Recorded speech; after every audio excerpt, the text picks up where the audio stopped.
السلام علیکم ناظرین، میں ہوں ضمیر حیدر اور آپ دیکھ رہے ہیں پروگرام پبلک پلس۔ ناظرین، آج موجودہ حکومت کی نئی حکومت کی پہلی کابینہ کا اجلاس ہوا، جس سے میاں شہباز شریف صاحب نے وزیر اعظم پاکستان نے خطاب بھی کیا اور انہوں نے کہا کہ حالات بہت زیادہ خراب ہیں لیکن ہمیں سب کو مل کر جو ہے وہ ان حالات کا سامنا کرنا ہے۔ انہوں نے اتحاد پہ زور دیا۔ انہوں نے کہا کہ میں یہ نہیں سمجھ میں یہ نہیں آ رہی کہ جو حکومت گئی ہے عمران خان صاحب کی وہ کرپٹ تھی یا نااہل تھی، اور حالات جو ہیں انہوں نے کہا کہ بہت زیادہ خراب ہیں، خاص طور پر جو تیل کی قیمتوں میں، پیٹرولیم مصنوعات کی قیمتوں میں جو سبسڈی دی گئی، انہوں نے کہا کہ وہ بہت نقصان دہ ہے۔ اور پھر مفتاح اسماعیل صاحب نے تو یہ بھی کہہ دیا کہ یہ جو ہے پاکستان کی سویلین حکومت چلانے سے بھی اس کا جو خرچہ ہے وہ زیادہ آ رہا ہے اس سبسڈی کے حوالے سے، اور شاید اسے وہ اب جاری نہیں رکھ سکیں گے۔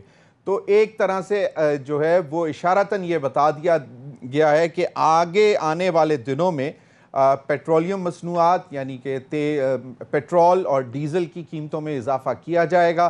ویسے آپ کو معلوم ہے کہ پرسوں بلکہ کل ہی 4.85 روپے فی یونٹ بجلی کی قیمت میں اضافہ کر دیا گیا ہے، باقاعدہ نوٹیفائی ہو چکا ہوا ہے، نوٹیفیکیشن جاری کر دیا گیا ہے۔ بہت ساری باتیں آج بریفنگ میں بتائی گئیں۔ کیبنٹ کے اجلاس میں میاں شہباز شریف صاحب کی جو صدارت میں ہوا اس میں انہوں نے بتایا، اور ہم یہ سن رہے تھے کہ مریم اورنگزیب صاحبہ نے جو بریفنگ دی کابینہ کے اجلاس کے بعد، اس میں انہوں نے بتایا کہ جب بہت سارے بیوروکریٹس نے بریفنگز دیں اور جب ان سے پوچھا گیا کہ یہ تو آپ نے ستیہ ناش کر دیا ملکی معیشت کا، چاہے وہ پاور سیکٹر ہو جس میں بجلی اور گیس شامل ہے، چاہے وہ اکنامک سیکٹر ہو جس میں بے تحاشا قرضے لیے گئے، تو آپ لوگوں نے کیا کیا؟ تو بقول مریم اورنگزیب صاحبہ تو بیوروکریٹس نے کہا کہ جی ہم نے پچھلے تقریباً 4.25 سال میں کچھ نہیں کیا، اور ڈر اور خوف صرف اور صرف نیب کا تھا۔ تو نیب کے ڈر سے بہت ساری چیزیں پچھلی حکومت نہیں کر سکی، اور اب جو بھی معاشی صورتحال ہے اس کا سارا ملبہ عمران خان صاحب پہ ڈالا جا رہا ہے۔ دوسری جانب عمران خان صاحب کہہ رہے ہیں کہ امپورٹڈ حکومت سے حالات نہیں سنبھل رہے۔ انہی تمام معاملات پر بات کریں گے، کابینہ کے اجلاس پر بھی بات کریں گے۔ دوسری جانب اسلام آباد ہائی کورٹ میں آج توشہ خانہ کیس کے حوالے سے کیس تھا، اور اس میں واضح طور پر کہا گیا ہے کہ یہ پالیسی نہیں ہونی چاہیے تھی کہ تھوڑے سے پیسے دے کر تحفہ گھر لے جائیں۔ تحفہ گھر لے جانے کے لیے نہیں ہوتا، یہ تحفہ کسی شخص کا نہیں آفس کا ہوتا ہے۔ تحفوں کی تفصیلات کابینہ ڈویژن کو کہا گیا ہے کہ وہ جمع کروائے، جو لوگ تحفے گھر لے کر گئے ہیں وہ واپس جمع کرائے جائیں، اور یہ بھی انہوں نے کہا ہے کہ عمران خان صاحب بھی اپنے جو تحفے لے کے گئے ہیں وہ واپس جمع کرائیں۔ اب سوال یہ پیدا ہوتا ہے کہ کچھ تحفے جن میں ایک ہار، ایک گھڑی اور ایک انگوٹھی ہے، جس کا بہت چرچا ہے توشہ خانہ کے حوالے سے کہ وہ بیچ دی گئی اوپن مارکیٹ میں، اور اس پہ عمران خان صاحب نے بھی کہا کہ جناب میرا تحفہ تھا، مجھے ملا تھا، میں نے توشہ خانہ میں 50% رقم جمع کرا کے لے لیا، اور اس کے بعد میں اس کے ساتھ جو بھی کروں وہ میری مرضی۔ اور انہوں نے ایک دفعہ بتایا تھا کہ انہوں نے اس پیسے سے بنی گالہ کے جو سڑک ہے وہ تعمیر کرائی تھی۔ تو اب یہ سوال یہ پیدا ہوتا ہے، اس میں زیادہ تر تو مورل کویسچنز ہیں کہ اگر کوئی تحفہ ملتا ہے تو اس کی حیثیت کیا ہوتی ہے، اور اسٹیٹ کو اگر اسٹیٹ کا جو آفس ہوتا ہے اس کو وہ تحفہ دیا جاتا ہے، کسی شخص کو نہیں۔ اور یہ کوئی نئی بات نہیں ہے، پچھلے سارے ادوار میں چاہے میاں نواز شریف صاحب ہوں، چاہے شوکت عزیز صاحب ہوں، پھر چاہے زرداری صاحب ہوں یا گیلانی صاحب ہوں، اور اس کے بعد پھر میاں نواز شریف صاحب ہوں، اور پھر عمران خان صاحب ہوں، ان سب کو جو تحفے ملے، ان کو جو چیز اچھی لگی وہ انہوں نے اس وقت کے حساب سے جو بھی طے تھا کابینہ ڈویژن کے فیصلے کے مطابق کہ کتنی رقم جمع کروا کر آپ وہ تحفہ لے سکتے ہیں وہ لیتے رہے۔ اور یہ ڈیٹیلز اسلام آباد ہائی کورٹ میں چلیں گی، اس پر بھی بات کریں گے۔ دوسری جانب آج الہان عمر صاحبہ جو کہ ممبر ہیں امریکی کانگریس کی، ان کی آج سابق وزیر اعظم عمران خان صاحب سے بھی بنی گالہ میں ملاقات ہوئی، اور اس کے بعد میاں شہباز شریف صاحب سے بھی، وزیر اعظم صاحب سے بھی ان کی ملاقات ہوئی۔ لیکن جو عمران خان صاحب سے ملاقات ہوئی اس پر رانا ثناءاللہ صاحب نے ٹویٹ کر دی اور انہوں نے کہا کہ امریکی حکومتی عہدیداروں سے ملاقات سازش ہے یا مداخلت، عمران نیازی قوم کو جواب دیں۔ الہان عمر سے ملاقات میں کون سی امریکی سازش پر بات ہوئی؟ قوم جاننا چاہتی ہے۔ اپوزیشن سے امریکیوں کی ملاقات کو سازش کہنے والا اپوزیشن میں جا کر امریکیوں سے کیوں مل رہا ہے؟ کون سی سازش تیار ہو رہی ہے؟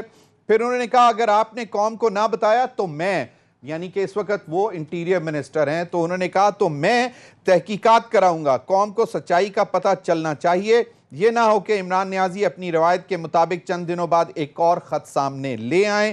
پھر انہوں نے کہا کہ جلسوں میں ایبسولوٹلی ناٹ کے نعروں سے قوم کو بھڑکانے والے نے امریکیوں سے ملاقات کے لیے ایبسولوٹلی یس کیوں کہا؟ اس پر بھی بات کریں گے۔ دوسرا کل جلسہ ہے، بہت بڑا جلسہ، جس پہ پی ٹی آئی کے لوگ کہتے ہیں کہ وہ پاکستان کی تاریخ کا سب سے بڑا جلسہ ہونے جا رہا ہے، جس طرح ہم نے دیکھا پہلے پشاور اور پھر کراچی اور اب لاہور۔ اور عمران خان صاحب سے جب کچھ 2 روز قبل کچھ صحافیوں کی ملاقات ہوئی تو انہوں نے کہا کہ آپ اپنا آئندہ کا لائحہ عمل بتائیں، تو انہوں نے کہا تھا کہ پہلے آپ لاہور مینار پاکستان کا جلسہ دیکھ لیں۔ لیکن جلسے کے حوالے سے ایڈیشنل ڈپٹی کمشنر لاہور نے خط لکھا ہے۔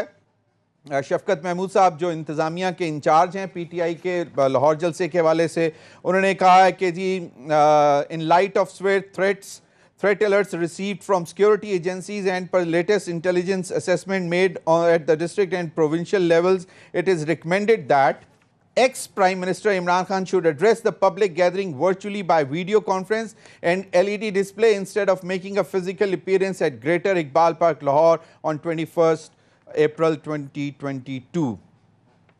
تو یہ صورتحال ہے۔ ان تمام معاملات پر بات کرنے کے لیے میرے ساتھ موجود ہیں پاکستان پیپلز پارٹی کے سینئر رہنما اخندزادہ چٹان صاحب، بہت بہت شکریہ چٹان صاحب آپ کے وقت کا۔ ندیم قریشی صاحب رہنما انصاف ایم پی اے پنجاب اسمبلی، بہت بہت شکریہ ندیم قریشی صاحب آپ کے وقت کا بھی۔ اور احمد جواد صاحب رہنما مسلم لیگ نون، جو بھی نئے مسلم لیگ نون میں شامل ہوئے ہیں، وہ بھی ہمارے ساتھ موجود ہیں، بہت بہت شکریہ احمد جواد صاحب آپ کے وقت کا بھی۔ اگر اجازت دیں تو جو شہباز شریف صاحب نے آج بات کی کابینہ میں وہ پہلے سن لیں، اس کے بعد پھر گفتگو کا آغاز کرتے ہیں۔ سیاست ہم انشاءاللہ کریں گے جب وقت آئے گا، الیکشن آئے گا، تو سب نے اپنے اپنے مینیفیسٹو اور اپنی سوچ اور اپنے پروگرام کے مطابق عوام کے پاس جانا ہے۔ آج ہمیں ایک بطور ایک یکجاں دو قالب ہو کر ہمیں اس چیلنج کو ہمیں حل کرنا ہے، اس کا مقابلہ کرنا ہے۔ اس کے لیے جتنی بھی ہمیں قربانیاں دینی پڑیں وہ کم ہوں گی، اور ہمیں اتحاد قائم کرنا ہوگا، اتفاق قائم کرنا ہوگا، اس کے لیے قربانی دینی ہوگی۔ جو زہریلا پروپیگنڈا ہے اس کا فیکٹ بیس جواب دینا ہوگا، حقائق کی مدد سے، فیکٹس کی مدد سے، جھوٹ نہیں، اپنا فیکٹس کو ٹوسٹ کر کے نہیں، غلط بیانی کر کے نہیں، بالکل سچائی۔ اور انشاءاللہ آپ دیکھیں گے سچائی بلاخر وہ جھوٹ کو وہ زمیں بوس کر دے گی، یقیناً۔ مجھے اس کے اوپر کوئی مجھے شک نہیں ہے، اور محنت کر کے قوم کی ایک ایک پائی بجانی ہے۔ کرپشن جو پچھلے 3.5 پونے 4 سال میں جو کہ عروج پر تھی، اس کو ختم کرنا ہے، اپنا خون پسینہ اپنا بہانا ہے، اور قوم کی، اس غریب قوم کی جو کہ قرضوں کے اندر پھنس چکی ہے، ہمارے جو قوم کے بچے ہیں ان کا آخری بال بھی قرضوں میں جکڑا جا چکا ہے، اٹس مورٹگیجڈ۔ اس کو ہم نے اس انتہائی دردناک صورتحال کو سامنے رکھ کر ہم نے کام کرنا ہے۔ جی پرائم منسٹر میاں شہباز شریف صاحب کا ویژن آپ نے سن لیا۔ انہوں نے کہا کہ ہمیں یکجا ہو کر کام کرنا ہے، سیاست کریں گے جب الیکشن کا ٹائم آئے گا اپنے اپنے مینیفیسٹو کے مطابق۔ اور پھر انہوں نے آج ایک دفعہ پھر دوبارہ زور اس بات پر دیا کہ جو پروپیگنڈا ہے، یقیناً وہی مراسلے کے حوالے سے بات کی۔ انہوں نے کہا کہ اس کی تحقیقات ہوں گی، فیکٹس جو ہیں وہ ڈھونڈے جائیں گے، سچائی کی بنیاد پر اس پروپیگنڈے کا جواب دیا جائے گا۔ اب اس پر سوال یہ پیدا ہوتا ہے کہ ایک نیشنل سیکیورٹی کمیٹی کی میٹنگ ہو چکی ہوئی ہے اسی مراسلے کے حوالے سے، اور اس کے بعد جو کہ پریس ریلیز جاری کی گئی تھی اس کو ویلیڈیٹ کر چکے ہوئے ہیں میجر جنرل بابر افتخار صاحب، ڈی جی ISPR کے۔ جو اس میں کہا گیا وہی تھا اس میں، اور اس میں باقاعدہ لکھا گیا تھا کہ یہ اس چیز کو کنڈیم کرتے ہیں کہ جو جن الفاظ میں پاکستان کے انٹرنل افیئرز میں مداخلت کی گئی ہے. اور اب دیکھنا یہ ہے کہ اس پروپیگنڈا جو کہ باقاعدہ ایک لاہے عمل یا آپ سمجھ لیں بیانیہ ہے پی ٹی آئی کا اور عمران خان صاحب کا کہ جو وہ تمام جلسوں میں لے کر چل رہے ہیں. احمد جواد صاحب، حالات بہت مشکل بتائے گئے. مفتاح اسماعیل صاحب کی پریس کانفرنس بھی آپ نے سنی، آپ خود بھی معیشت پر بڑی گہری نظر رکھتے ہیں. جو سبسڈی دی گئی انہوں نے کہا کہ یہ شاید اب جاری رکھنا ان کے لیے مشکل ہو جائے گا. تو مہنگائی کا ایک بڑا بم عوام پر گرے گا تو پھر اس کو پولیٹیکلی آپ لوگ کیسے ہینڈل کر سکیں گے؟ اور دوسرا، کیا اب مزید کس طرح فیکٹ فائنڈنگ ہوگی اس مراسلے کے حوالے سے جس کو آپ پروپیگنڈا کہہ رہے ہیں؟ دیکھیں، دو چیزیں میں سمجھتا ہوں کہ پاکستان کے اس وقت بڑے چیلنجز ہیں. ایک تو پروپیگنڈا، جس کو میں یہ کہوں گا کہ جو ایک پرسیپشن مینجمنٹ ہے اس وقت پاکستان. جیسے ابھی ایک فواد چودھری صاحب کا میں ایک ویڈیو کلپ دیکھ رہا تھا جس میں وہ فرما رہے تھے ایک ٹی وی چینل کے اینکر کے سامنے کہ اگر ہمارے تعلقات اسٹیبلشمنٹ سے خراب نہ ہوئے ہوتے تو پھر ہم حکومت سے باہر کیوں ہوتے. یعنی اس بات کو فواد چودھری، جو کہ میں انہیں گوئبلز کہتا ہوں، جیسے ہٹلر کا سپوکس پرسن گوئبلز ہوتا تھا، جس طریقے سے وہ کام کرتا تھا، تو عمران نیازی کے بھی گوئبلز ہیں. فواد چودھری ہے، شہباز گل ہے. تو اس گوئبل نے آج یہ اس بات کا اقرار کیا کہ آج ہم حکومت سے باہر اس لیے ہیں کہ ہم نے اسٹیبلشمنٹ کی سپورٹ کھو دی. یعنی بیرونی مداخلت کا کوئی اس میں اشارہ نہیں ہے، بیرونی مداخلت کوئی وہ ریزن نہیں ہے. لیکن پرسیپشن کیا کریٹ کی جا رہی ہے سوشل میڈیا کے اوپر، عمران نیازی کی تقریروں کے اندر، کہ بیرونی مداخلت ہے اور ہمارے قوم کو کھڑے ہونا ہے اور قوم کھڑی ہو گئی ہے. تو یہ پرسیپشن ہے، یہ وہ پروپیگنڈا ہے کہ اس پروپیگنڈے کو ہم نے کیسے درست کرنا ہے. تو یہ ایک چیلنج ہے، بالکل ہے، اور اسی طریقے سے کرنا ہوگا جس طریقے سے یہ پروپیگنڈا کیا جا رہا ہے. چاہے وہ ٹویٹر ڈیک کے اوپر آپ بوٹس کے ذریعے ٹویٹس کریں، چاہے آپ ایک پولیٹیکل آرگنائزیشن کے اندر واٹس ایپ گروپس بنا کے اس کو یو سی لیول تک جو ہے اس کو ایک میکنزم کے تحت آپ ٹویٹس کریں. یہ پروپیگنڈے کا جواب تو پھر آپ کو کاؤنٹر پروپیگنڈے سے دینا پڑتا ہے. دوسرا میں سمجھتا ہوں کہ بڑا جو چیلنج ہے وہ معیشت کے حوالے سے ہے. وہ چیلنج اس لیے ہے کہ پاکستان کی کرنسی پچھلے 3.5 سال میں 40% اس نے اپنی ویلیو جو ہے ڈالر کے اگینسٹ کھو دی. جب آپ 40%، اگر ہمیں یاد ہو تو وہ عمران نیازی ایک تقریر کرتے تھے کہ اگر 1 روپیہ ڈی ویلیو ہوتا ہے تو اس ملک کے حکمران چور ہوتے ہیں، کیونکہ وہ 1 روپیہ ان کی جیب میں جاتا ہے کیونکہ ان کا پیسہ باہر پڑا ہوا ہے. اب یہ 3.5 سال میں جب 118 سے اگر یہ 190 تک اگر ڈالر پہنچا تو یہ جو سفر ہے 72 روپے کا، یہ سفر جو ہے 72 روپیہ ہر ڈالر کے ساتھ جو ہے یہ کس کی جیبوں میں گیا؟ وہ کون سے چور تھے کہ جو 3.5 سال میں جنہوں نے 1 روپیہ نہیں بلکہ 72 روپیہ ہر ڈالر کے اگینسٹ ان کی پاکٹس کے اندر گیا؟ پھر وہ کون سے چور تھے؟ ٹھیک ہے احمد جواد صاحب، یہ سوالات تو اپنی جگہ پہ ہیں، لیکن بات یہ ہے کہ ابھی اگر یہ سبسڈیز آپ وڈرا کریں گے تو آپ عوام کو کیا تسلی دیں گے؟ صرف ان باتوں سے شاید عمران خان صاحب بھی تسلی نہیں دے سکے تھے، اور سوال یہی ہوتا تھا کہ آپ عمران خان صاحب کے دور میں مہنگائی جو ہے اپنے عروج پر گئی، تو آپ لوگ کیا جواب دیں گے؟ میرا تو دیکھیں شہباز شریف کے حوالے سے صرف میں یہی کہہ سکتا ہوں کہ وہ چونکہ ایک اچھے ایڈمنسٹریٹر ہیں، جو چیلنجز ہمیں پیٹرول پرائسز کی وجہ سے ہیں، یا ہم نے اس میں سبسڈی دی ہوئی ہے، یا قرضوں کے حوالے سے ہیں، یا اس وقت جو پیسہ روپیہ آپ کا ڈی ویلیو ہوا ہے، اس کے ساتھ ساتھ اگر ہم اپنی گورننس کے اوپر بھی دیں تو ہم مہنگائی کے اوپر بھی قابو پا سکتے ہیں. یہ اب چیلنج جو ہے یہ شہباز شریف کی گورنمنٹ کو، لیکن آپ کو ایک چیز تھوڑا سا ذہن میں ضرور رکھنی چاہیے کہ اگر ایک حکومت 3.5 سال کے بعد بھی جب اس سے پرفارمنس یا ڈیلیوری کی بات کرتے تھے تو پچھلی حکومتوں کو کہتی تھی انہوں نے کیا تھا، تو کم از کم اس حکومت کو، جس کی کیبنٹ نے کل اوتھ لیا ہے, یعنی اس کا اس بالکل اس پر بھی آئیں گے, اس پر آج مفتاح اسماعیل صاحب نے بھی بات کی ہے, اس پر بھی بات کریں گے یقیناً. پہلے ذرا اس کوسچن کو ایڈریس کر لیتے ہیں. میں چاہوں گا کہ اخونزادہ چٹان صاحب سے بھی پوچھ لوں.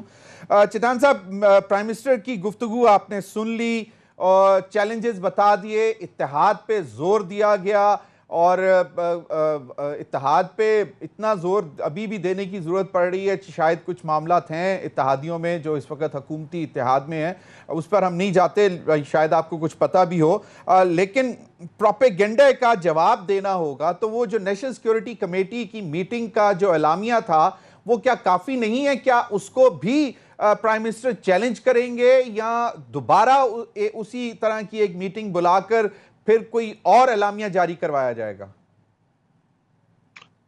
بسم اللہ الرحمن الرحیم. ضمیر حیدر صاحب, میں سمجھتا ہوں کہ پروپیگنڈے کا جو جواب ہے وہ اس کے دینے کا ضرورت نہیں ہے. میں ایک سیاسی ورکر ہوں, اور سیاسی ورکر کی حیثیت سے میں سمجھتا ہوں کہ جھوٹ کا جو پروپیگنڈا ہے وہ خود بخود مر جاتا ہے. اور اب بھی اس پروپیگنڈے میں کافی حد تک پاکستان کا جو نیشن ہے, جو عام دیہاتی آدمی ہے, وہ بھی سمجھ چکا ہے کہ مراسلہ کیا ہوتا ہے, دوسرا یہ کہ سازش کیا ہے, تیسرا یہ کہ مداخلت کیا ہے, اور دھمکی کیا ہے. اس پہ عوام سمجھ چکے ہیں کہ مداخلت میں, سازش میں اور دھمکی میں کیا فرق ہے. یہ لوگ سمجھ چکے ہیں کہ مداخلت تو روز نہیں تو ہر مہینے میں کوئی نہ کوئی ملک ہمارے ملک کے اندر کرتے ہیں, ہم بھی دوسرے ملکوں کے درمیان کرتے ہیں. افغانستان اکثر جو منظور پشتون والے اس کے بارے میں مداخلت کرتے ہیں, کوئی بلوچستان کے حوالے سے, کوئی صحافیوں کے حوالے سے, انسانی حقوق کے حوالے سے ہمارے ملک میں مداخلت ہوتا رہتا ہے. اور اس طرح ہم بھی مداخلت کرتے ہیں, کشمیر کے مسئلے پہ کرتے ہیں, یا مسلمانوں کے ساتھ جو کچھ دنیا میں ہو رہے ہیں اس پہ ہم دوسرے ممالک میں بھی مداخلت کرتے ہیں. تو لوگ اب سمجھ چکے ہیں. پھر یہ کہ اس میں عمران خان صاحب کے پالیسیوں میں تضاد بھی بہت زیادہ ہے. آج امریکن وفد سے وہ ملے تو لوگ سمجھتے ہیں کہ آپ ملے تو وہ اسلام کے لیے, اور اگر اپوزیشن میں کسی امریکن سے یا کسی ملک سے ملے تو وہ ملک کے لیے سازش میں. اصل میں جو چیلنج سمجھتا ہوں اس حکومت کے لیے وہ دو ہے. یہ حکومت کے پاس اتنا زیادہ مینڈیٹ بھی نہیں ہے, اس کے پاس اتنا زیادہ ٹائم بھی نہیں ہے. سب سے پہلے تو یہ جو آج شہباز شریف صاحب نے, وزیر اعظم صاحب نے اپنے کابینے میں ذکر کیا, اور یہ اس کا سب سے پہلا کام ہے کہ یہ جلد سے جلد الیکشن اصلاحات کرے, اور آئندہ جو الیکشن ہونے والا ہے اس کو یقینی بنائے کہ جو الیکشن ہوگا وہ صاف اور شفاف ہوگا. اور جو بالکل, ویسے میں ابھی دیکھ رہا ہوں کہ آج کی کابینہ کی تصاویر بھی میں دیکھ رہا ہوں اخونزادہ چٹان, کہ شہری رحمان صاحبہ جو ہے بالکل اسد جو صاحب ہیں JUI کے ان کے ساتھ بیٹھی ہوئی ہیں. ٹھیک ہے, وقت کم ہے, الیکشن ہی جواب ہے. میں صرف دو الفاظ اور جی دوسرا ایک تو یہ کہ اس کے لیے موجودہ حکومت کے لیے چیلنج یہ ہے کہ آئندہ کا الیکشن میں اصلاحات کر کے صاف اور شفاف بنائے. اور دوسرا یہ کہ مسائل میں بالکل مانتا ہوں, ہر کوئی مانتا ہے کہ اس حکومت نے کتنے مسائل پیدا کیے تھے PTI کی حکومت نے, لیکن یہ جواز نہیں بن سکتا ہے کہ ہر حکومت آئے اور وہ کہے کہ پچھلی حکومتوں پہ. 5-6 مہینے میں اس حکومت نے اس قوم کو ہر چیز میں انڈیکیٹر دینا ہے. مسائل حل نہیں ہو سکتے لیکن انڈیکیٹر ضرور آ سکتے ہیں کہ بہتری آ رہی ہے, راہ ضرور دکھائی جا سکتی ہے. اس ملک میں کوئی حکومت ہے, اور یہ پچھلا حکومت جو تھا وہ نالائق اور نااہل تھا, اور یہ حکومت نے جو ہے کچھ انڈیکیٹرز دی دیے کہ چیز ٹھیک ہو رہی ہے. یہ دو چیلنج ہے اس حکومت کے لیے. چلیں, صحیح ہے, بالکل. ندیم قریشی صاحب, میاں شہباز شریف صاحب کی پہلی گفتگو, سب سے پہلے مطلب فرسٹ کیبنٹ میٹنگ میں جو انہوں نے کی وہ بھی آپ نے سن لی, میرے دونوں پینلسٹ کی بھی بات آپ نے سن لی. چیلنجز ہیں, یقیناً آپ کی دی ہوئی سبسڈی جو ہے وہ ستیاناش کر رہی ہے ملک کی معیشت کا. آپ لوگوں کا وہ پولیٹیکل ڈیسیژن تھا, اور اب یہ آنے والی حکومت جو اس وقت موجودہ حکومت ہے وہ کس طرح ہینڈل کرے گی پروپیگنڈا کے حوالے سے. اور پھر جو آج امریکی کانگریس کی لیڈی سے جو ملاقات ہوئی عمران خان صاحب کی, اس پر ثناء اللہ صاحب کہتے ہیں کہ میں انویسٹیگیٹ کروں گا, ورنہ وہ خود بتا دیں کہ کیا معاملات طے ہوئے. تو کیا کہتے ہیں؟ سب سے پہلے تو میں جو American member of national Congress بلی ہیں محترمہ, ان کی بات کروں گا. دیکھیں وہ غالباً دوسری مسلم خاتون ہیں جو امریکن پالیٹکس کی اس نہج پہ پہنچی ہیں. اور ان کی ملاقات میں ان کی خواہش کا اظہار کیا تھا کہ میں اس شخص سے ملنا چاہتی ہوں جس نے ناموس رسالت کے لیے، جس نے اسلامو فوبیا کے حوالے سے بہت بڑا کام کیا. میں سمجھتا ہوں رانا ثناء اللہ صاحب کے پاس اب انٹیریئر منسٹری کا چارج ہے. سب سے پہلے تو وہ اپنے کیس کو پروب کریں اور پوری قوم کو بتائے کہ جن لوگوں نے ان پہ کیس بنایا تھا اس کی وجوہات کیا تھی، کیا وہ سچ تھا یا جھوٹ تھا. یہ میں ضرور چاہوں گا. دوسری بات میں آپ کو عرض کر دوں، اسے کہتے ہیں مکافات عمل. اسے کہتے ہیں کہ پہلے تولو پھر سوچو پھر بولو. یہ جو حملے ہم پر 3.5 سال کرتے رہے ہیں، مہنگائی ہو گئی جی، پیٹرول کا ریٹ نواز شریف کے دور میں 100 روپے تھا، عمران خان نے 150 روپے کر دیا، عمران خان نے ملک کو تباہ کر دیا. آج ان کو اپنے بوئے ہوئے بیج کاٹنے ہیں. آج پوری قوم 1 ماہ پہلے کے شاہد خاقان کی گفتگو بھی سن رہی ہے اور اقتدار میں جس طرح سے بھی آئے گی وہ یہ تاریخ فیصلہ کرے گی. پاکستان کی عوام روز فیصلہ کر رہی ہے سڑکوں پہ. ابھی کراچی نے کیا، کل لاہور فیصلہ کرے گا. ہر روز پاکستان کے لوگ ان کو بتا رہے ہیں کہ تم جتنا مرضی پروپیگنڈا کرو، ہمیں سمجھ آ گئی ہے یہ جو پلان تھا، یہ جو سازش تھی، یہ کیا تھی. میں عرض کر دوں، پاکستان تحریک انصاف کی گورنمنٹ $21 بلین پلس کے نیشنل ریزرو چھوڑ کر گورنمنٹ سے ہٹی ہے. جب 2018 میں گورنمنٹ ملی تھی 6 یا $6.5 بلین کے نیشنل ریزرو تھے. پاکستان کی معیشت اپنے پاؤں پہ کھڑی ہے. تو کل شہباز شریف صاحب نے بوانگ دہل قوم کو ایک اور جھوٹا نعرہ دیا ہے، چینی 70 روپے کلو اور آٹا 400 روپے کا. مطلب یہ دنیا کا ہر کام صرف نعروں سے کرنا چاہتے ہیں. 7 یا 8 دن 9 دن رمضان شریف میں بقائے رہتے ہیں. انہوں نے یہ پیکج رات اناؤنس کیا اربوں روپے کا.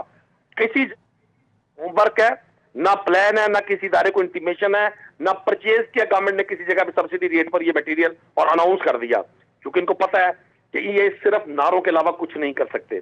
یہ کہ بھوکوں کی نوٹنکی سجی ہوئی تھی، ان کو اللہ نے اقتدار دے دیا. صحیح. اب قوم مجھے ندیم قریشی صاحب مجھے بریک کا کہا جا رہا ہے. بریک کے بعد آ کے آپ ہی سے گفتگو کا آغاز کریں گے اور پھر جائیں گے ذرا توشہ خانہ کیس کی بھی طرف. لیکن میں چاہوں گا کہ جو میاں شہباز شریف صاحب نے کہا ہے کہ یہ جو پروپیگنڈا ہے اس کی انویسٹیگیشنز ہوں گی اور فیکٹس کے ساتھ سچائی جو ہے وہ سامنے لے کر آئیں گے، اس پر بھی میں چاہوں گا کہ آپ کمنٹ کریں. ناظرین، وقت ہوا ایک بریک کا ہمارے ساتھ.